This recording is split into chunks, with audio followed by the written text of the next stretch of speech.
ఈ చేర్యాల ప్రాంతానికి కేవలం చుట్టము చూపుగా వచ్చిపోతుండే తప్ప ఈ ప్రాంత అభివృద్ధి ఏంటిది, ఈ ప్రాంతంలో సమస్యలు ఏంటి, రైతులు ఏ విధంగా, ప్రజలు ఏ విధంగా ఇబ్బందులు పడుతున్నారని ఏమాత్రం పట్టించుకుంటలేడు.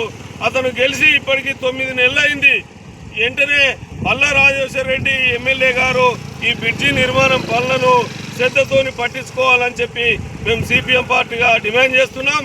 అదే రకంగా ఈ నియోజకవర్గంలో నియోజకవర్గ ప్రభుత్వ ఇన్ఛార్జిగా వ్యవహరిస్తున్న కొమ్మూరు ప్రతాప్ రెడ్డి, ఆయనకు మొత్తం నేనే ఈ నియోజకవర్గానికి ఎమ్మెల్యేగా ఫీల్ అవుతున్నా అని ప్రకటన ఇచ్చుకున్న, వీడియోలలో ఇచ్చుకున్న ఆ కొమ్మూరి ప్రతాప్ రెడ్డి అతనికి బ్రిడ్జి నిర్మాణము చేపట్టాలని సోయి లేదా అని చెప్పి మేము సిపిఎంగా అడుగుతున్నాం.